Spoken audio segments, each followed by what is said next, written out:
Hi, today we are here with Mark Searle, and he's going to tell us about the Academy Teaching Excellence Program for UPC professors.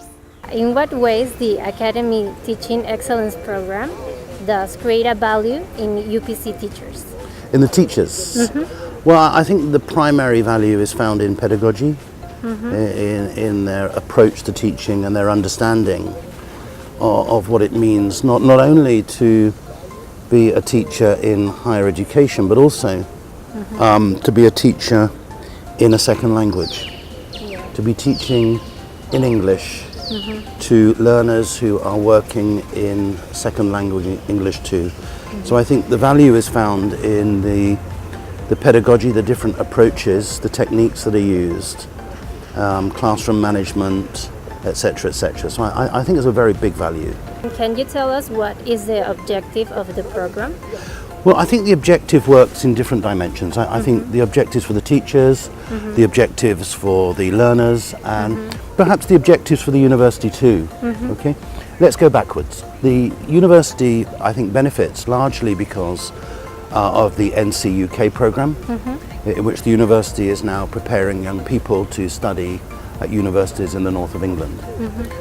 This involves a different sort of approach, not only because the teaching is now in English, but also because there are academic cultural differences between Peru and British university education. So I think for the university, this course fits their sort of long-term internationalization objectives. I think it fits very well.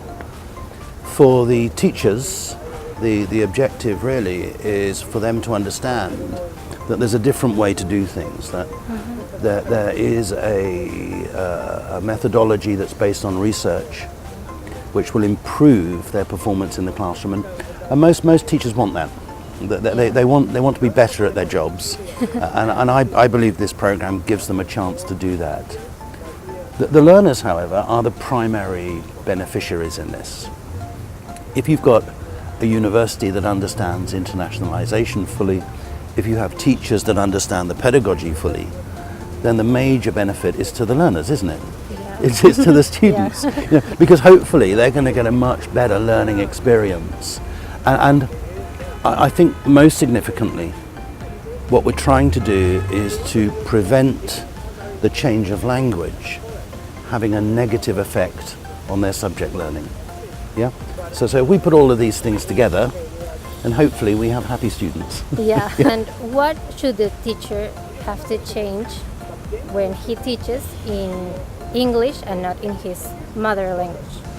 Well, okay, I think I can answer that question in several ways. The first thing is I don't want the teacher to change him or herself, you know, because the teacher's own personality and skills are essential in this process.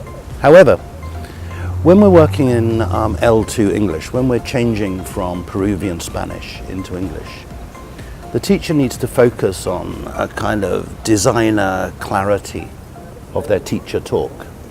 And that works in two ways. We need to be intelligible to our learners, which means that the sound of our voice, the accent, the pronunciation has to be very, very clear. We work on specific techniques for that clarity of delivery. Also, the language, the teacher talk, has to be comprehensible. Now, comprehensibility works in terms of knowledge of the language, which is shared by teacher and learner. So vocabulary choice is incredibly important. There's no point in translating directly from Spanish into English and finding that you're using very unusual English words which your learners don't understand.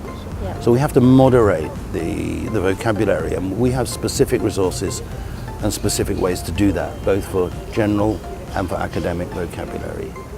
So this is the first dimension of change. The next one is that learner talk becomes incredibly important. In a second language, learners have to not only learn to speak English, but they have to speak to learn in English.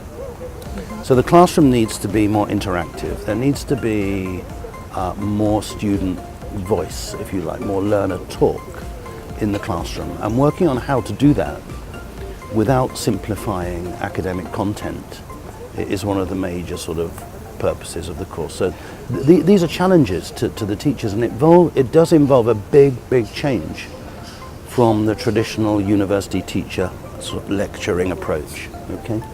So yes, so those would be the changes. Yeah. How does this program affect or influence the internationalization of UPC? That's a very good question. I think internationalization means different things to different universities. When internationalization began, it was only about increasing student numbers. It was about making your university more prestigious, trying to increase funding, getting more money flowing through the university, and it was pretty much the idea of senior management in universities. Now, the problem with that is that a lot of universities found themselves in trouble because they didn't pay attention to internationalizing the curriculum. They didn't pay attention to internationalizing the teaching approach of the university, which is what UPC are doing.